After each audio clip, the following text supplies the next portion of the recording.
waaw tey gouvernement bi premier ministre Ousmane Sonko jiite ko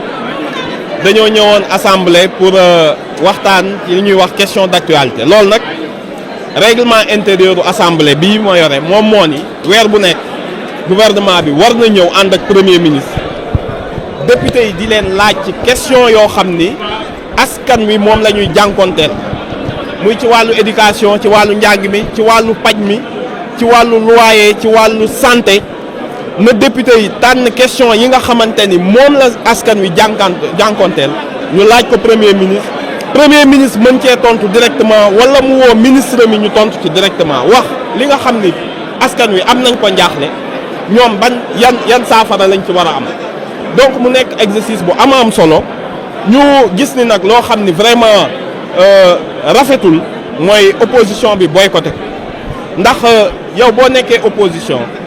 munoo am meilleure tribune foo xam ni mën ngaa jàkkaarloog directement le premier ministre laaj ko question ci li nga seetlu ni yow doxul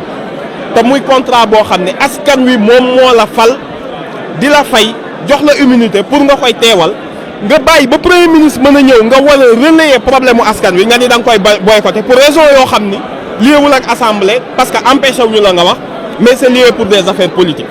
loolu nekk benn rupture bu contrat moral entre ñi nga xam ni ñooy waa opposition ak ñi nga xam ni ñoo leen fal parce que yow boo nekkee minorité assemblée bëgg a boycotté assemblée mais loolu yow sa teewaay fii du am solo te boo boycotté sa salaire doo boycotté avantage yi nga xam ni par contre député yi jox assemblée jox na la ko donc kuy teewal askan dafa am responsabilité morale am responsabilité politique teewal ki nga xam ni moom la fi représenté dëkk bi boo nee doxul dafa am ay jafe-jafe ci économie ci sàmm ci mbay mi ci faj bi ci dem ak dikk bi ci sécurité ci kaaraange mais nga am premier ministre jàkkaarloog yow nga mën koo woo tudd turam tudd ministre bi nga xam ne liggéeyul tudd DG bi nga xam ne liggéeyul tudd pàcc ci réew mi nga xam ne am na problème yow nga ni du ma ñëw jàkkaarloog premier ministre bi ci loo xam ni règlement intérieur ak constitution ñoo ko santaane jàpp naa ni sénégalais yëpp constaté nañ mais en tout cas affaire bi day continuer constaté nañ ni opposition bi mérité wul confiance bi ñu ko jox te ñu ngi leen di woo pour ñu génn ci li ñu ne parce que ñun bëgguñu rek assemblée boo xam ni dafa monocoloore benn baat moo fi am mais jàpp nañ ni lii day continuer dafa baax à chaque fois chaque weer premier ministre woowaa gouvernement am ni leen nañ leen waxtaane réew mi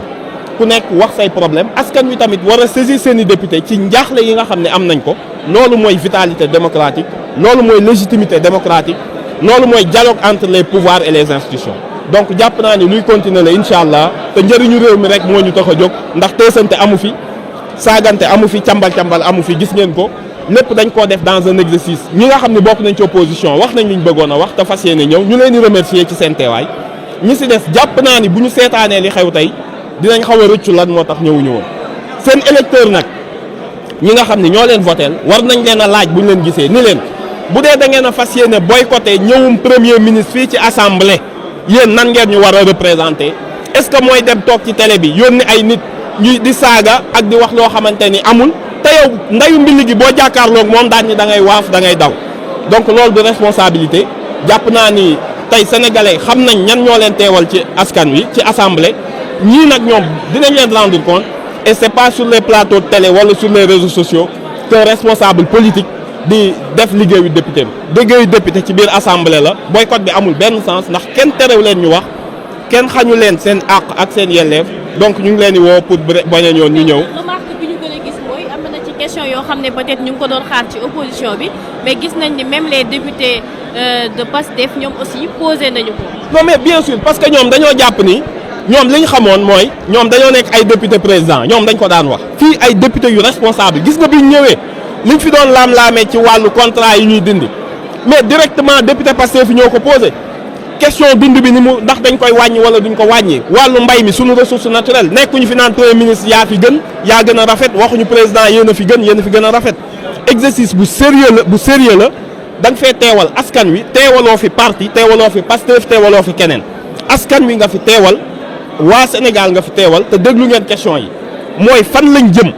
dund gi fu ñu jëm xaalis bi fan lañ koy dugal et cetera ñi waroon a poser question yëpp posé nañ ko te waa député Pastef moo ko posé mu wane ni assemblée sous la présidence de Malick Ndiaye ak majorité bi nga xamante ni mooy waa Pastef bëgg nañ jox dayo assemblée dayo bi mu amoon dayo boobu nag constitution moo ñu ko jox ak règlement intérieur ku ci participer dinañ ko doxal ku ci participer wul tamit dinañ ko doxal incha allah.